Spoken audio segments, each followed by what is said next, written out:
Bueno, como sabes, en esta semana estamos en el proceso de las elecciones que se van a dar el domingo en México. Entonces, ¿cuál es la tarea, cuál sería la función que nosotros podemos cumplir?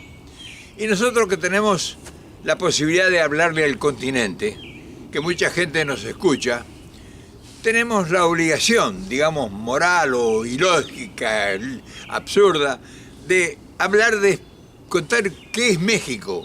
Y hay un acontecimiento, muchos, interminable históricamente hablando, pero un acontecimiento del México prácticamente contemporáneo que es trascendental, que fue la Revolución Mexicana.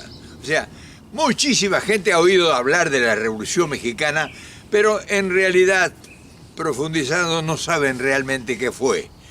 Saben que hubo 1 millón de muertos, pero Latinoamérica se adeuda ese conocimiento para la gran mayoría de la gente. Entonces, nosotros que no somos historiadores, por eso, antes que nada, debo pedirle disculpas a los mexicanos por si cometo errores de apreciación o de cronológico en los acontecimientos. Es muy posible que se me escapen cosas que yo, como extranjero, no conozco. Pero he estudiado, he aprendido, he leído mucho sobre el tema he leído muchos libros importantes, incluso de gente que estuvo en la Revolución participando, como John Reed, un gran autor norteamericano que fue corresponsal de guerra en el tiempo de la Revolución. O sea que hay una referencia, México en llamas, por ejemplo, es una referencia muy, muy cercana a la Revolución. Pero yo quiero decir quién fue Porfirio Díaz, por ejemplo, porque se habla de la Revolución Mexicana y se habla del porfiriato, y no se sabe realmente quién fue Porfirio Díaz. O sea, sí, la gente que está enterada, sobre todo los mexicanos, sí saben, pero en Latinoamérica no saben quién fue.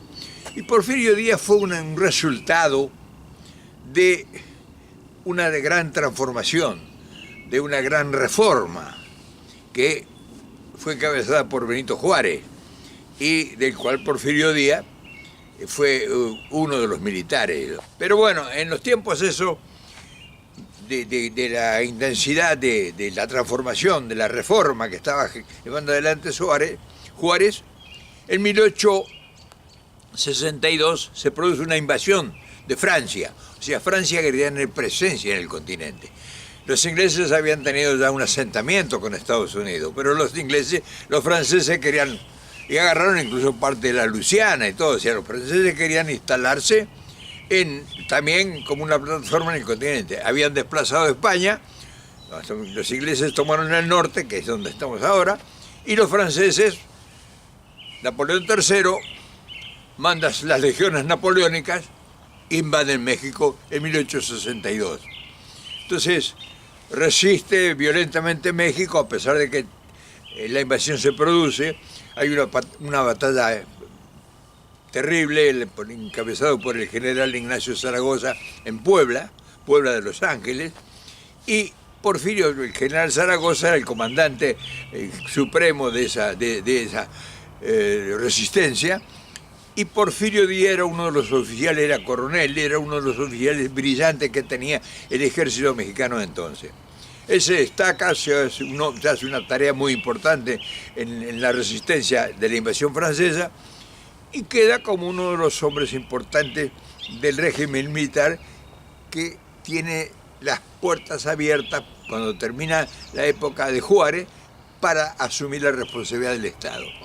Y eso lo lleva a Porfirio Díaz en 1880, más o menos 83, creo que era así, lo lleva por primera vez a la presidencia de la nación, lo lleva a asumir el gobierno, aunque fue provisorialmente, por muy poco tiempo, pero luego ya endulzado con el poder, reconocido por Estados Unidos como una garantía para que los franceses no vuelvan a insistir lo mismo, toma la suma del poder en 1880 más o menos, toma el poder ya definitivamente Porfirio Díaz y se convierte en su porfiriato.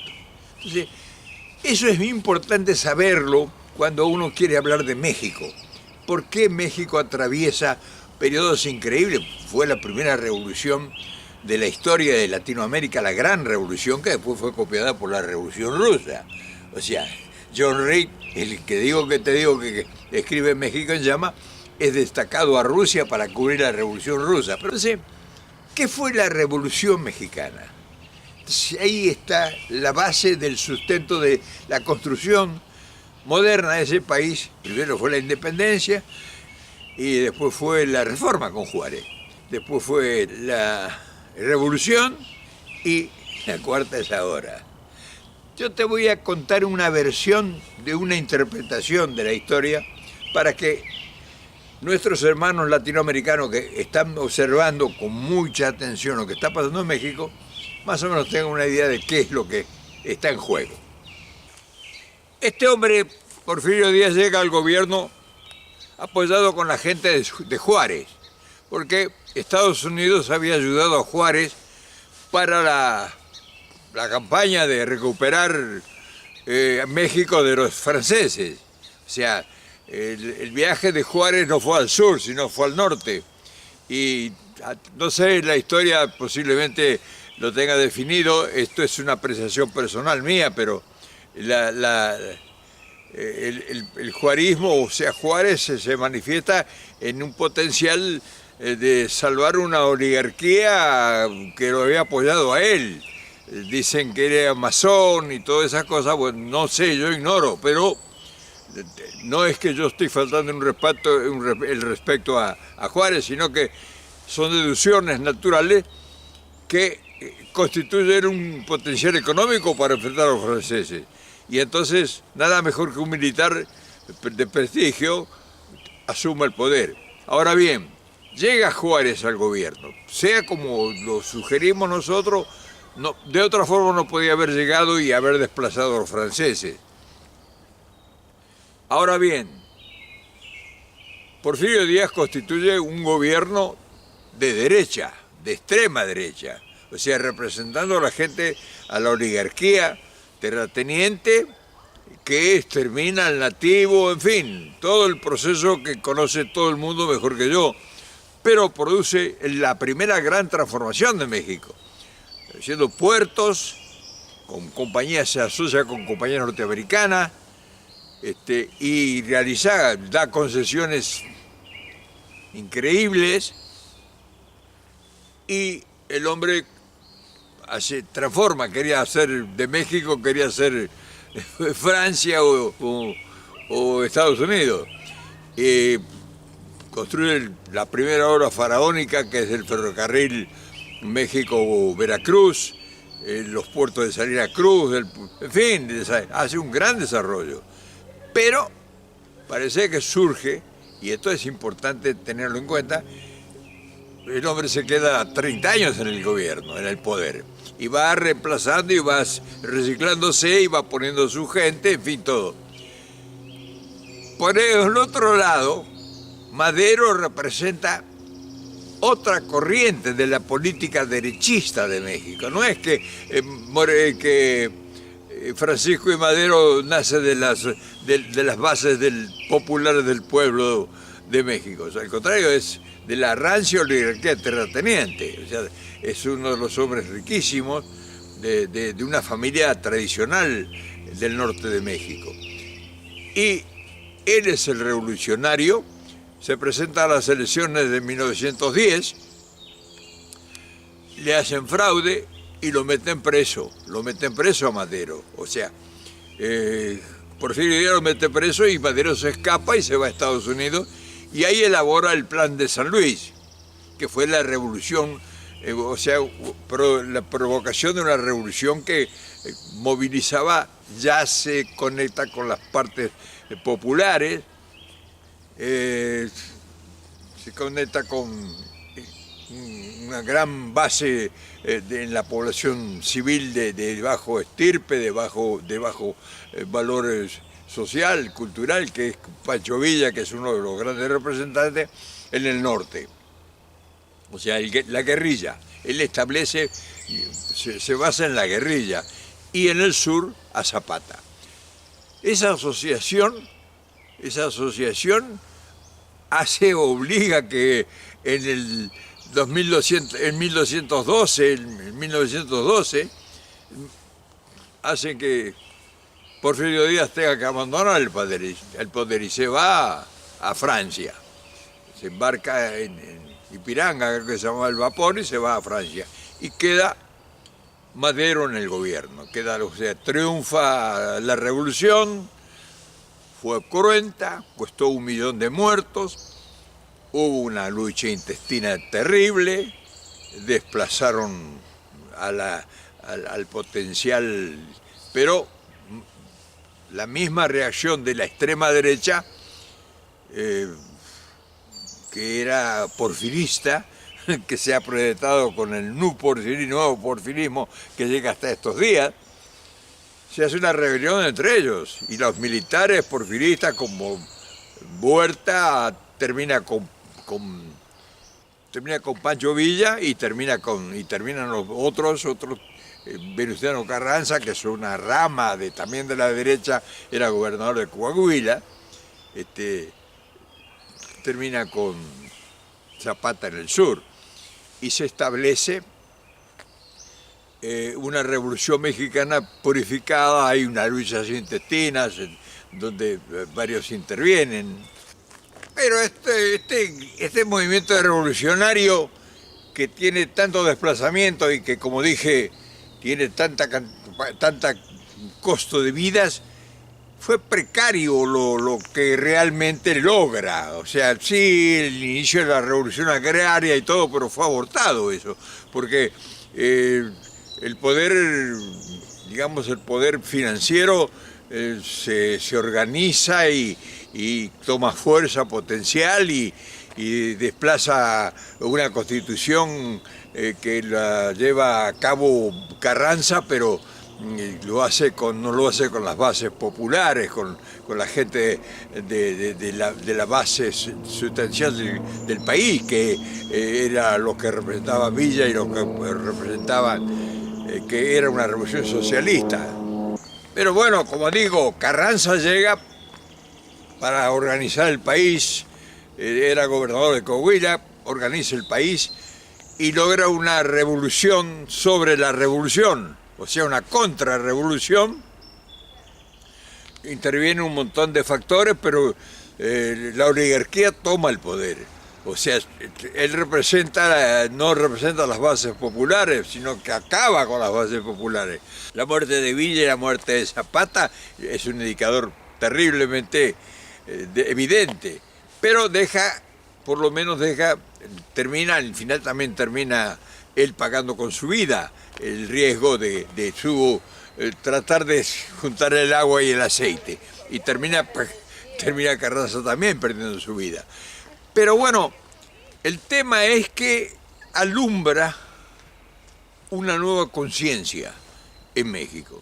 Y como digo, ya aparece con la desaparición de los grandes protagonistas de la revolución, desaparecen, y aparece el recambio, la segunda línea, como por ejemplo militares siempre. Plutarco Elías Calles, que viene con una teoría para organizarlo, traer todo eso de ese encuentro, la política. Y entonces Plutarco Elías Calles fue el que crea el partido, lo que después fue el PRI, donde él toma el poder y pues hace una gran tarea, una gran transformación, integra despacio, lentamente, a las bases del pueblo de México, pero no en la medida que realmente pudo haber sido. Quizás no fue posible porque, en fin, detrás de todo este poder que va transformándose, hay un poder económico que opera desde Estados Unidos. Eso indefectiblemente, no hay ninguna duda. Y ese poder económico, me imagino, que operaba tan abiertamente, pues tendría que tener su precio por lo que estaba haciendo, por lo que producía. Y entonces, simultáneamente, nace ese poder económico, crea un partido político para contrarrestar al PRI, o sea, contrarrestar lo que iba a ser el PRI. Todavía no era el PRI, no sé, partido de no sé cuánto, no me acuerdo. Y entonces crea el Partido de Acción Nacional, o sea, la extrema derecha apoyada por la Iglesia saca un nuevo partido político para confrontar. Era lo mismo, no eran partidos de izquierda ni mucho menos tendencia, eran partidos de un nivel de extrema derecha, ambos. Pero termina su ciclo y entonces le continúa ya con el dominio de la Constitución de 1917, que había dejado Carranza establecido en Querétaro, ya deja un ordenamiento. Y ese ordenamiento, pues, Plutarco Elías Calles lo trasvasa en un militar de su confianza, que era Lázaro Cárdenas. Ahora, él se retira a Cuernavaca, como yo lo dije ayer, pero él regentea eso. Él regentea políticamente el país y lo tiene en su mano, era el hombre fuerte del poder. Y entonces el hombre fuerte del poder, pues, no dejaba que llegue a hacer lo que él quería. Cárdenas, un hombre vivo, inteligente, patriota, un verdadero nacionalista, uno de los mejores presidentes de México, se cansa de ser manoseado, de ser manipulado. Y un día lo agarran, lo sacan, lo meten en un avión y lo llevan, lo mandan a Los Ángeles. Y entonces asume el poder absoluto Lázaro Cárdenas. Entonces Lázaro Cárdenas del Río, el padre de este Lázaro Cárdenas nuevo, moderno, del siglo XX, es el hijo, estoy hablando del hijo de Lázaro Cárdenas, Cuauhtémoc Cárdenas, se hace del poder y hace ahí sí, él ya baja a las bases de la sociedad e integra, ya hace una gran reforma agraria, financia todo un gran movimiento en todos los órdenes y empieza a transformar el país. O sea, Lázaro Cárdenas viene a ser el que realmente consolida los idearios de la Revolución Mexicana. Pero claro, Lázaro Cárdenas no logra desvirtuar esos dos Méxicos que estaban en la realidad. O sea, tal es así que la sucesión de Lázaro Cárdenas pues vuelve otra vez la derecha dentro del mismo partido a ir tomando posicionamiento, hasta que llega el posicionamiento con Salinas de Gortari. O sea, el PRI se mantiene en el poder por 70 años, que es un legado de la revolución, hipotéticamente, con un PAN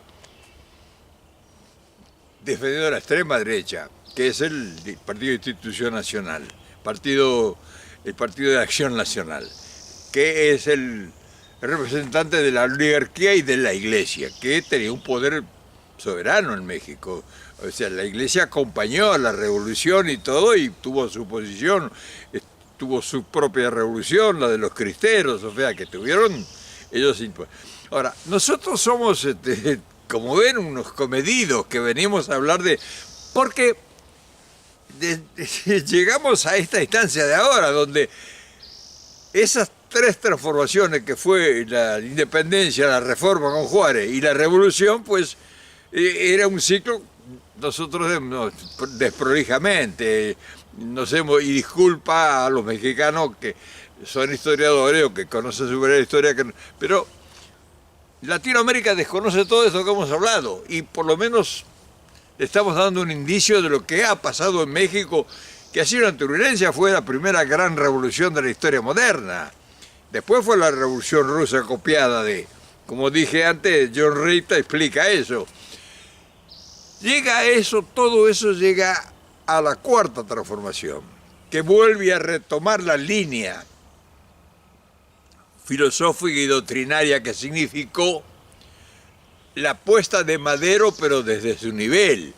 Este hombre López Obrador logra hacer la síntesis de una realidad. O sea, el México profundo no había cambiado, había dos Méxicos, la gran oligarquía que seguía y que estuvo 30 y casi 40 años nuevamente en el poder con Salinas de Gortari. y toda la sucesión de gente, y ahí es donde florece la gran corrupción de México y el enajenamiento del país. Esto sí, en 36 años enajenan todo el patrimonio nacional y endeudan el país en forma increíble, entregan el petróleo, en fin, todas las barbaridades que ustedes conocen del porfiriato, del nuevo porfiriato o del neoliberalismo. Llega López Obrador y es la transformación que asombra, que conocemos nosotros y que ha hecho ha consolidado la ideología de lo que significó el propósito de la Revolución Mexicana. Y le dio más contenido porque le dio un contenido humanista que no tenían las revoluciones anteriores. Y culturalmente lo eleva, rescata los valores ancestrales de las primeras comunidades, de los primeros pueblos, de las primeras naciones originarias del continente que estaban tapadas por la selva. Cuando llegó Hernán Cortés, acá había una gran cultura acá de varios pueblos, 50 o más pueblos, ciudades o naciones, las naciones originarias de aztecas, olmecas, toltecas, chichimecas, mayas, en fin, olmecas y demás, todo, yo me quedo corto. Ahora bien, termina ahora la revolución de la cuarta T, la cuarta transformación. Dentro de 2 días o 3 hay elecciones en México, en el medio de la cuarta transformación, que trae asombrosa transformación en México. Ahora sigue. Entra Claudia Sheinbaum, ayer se presentó en el Zócalo, habló de las posibilidades futuras. Se abre un nuevo panorama en México.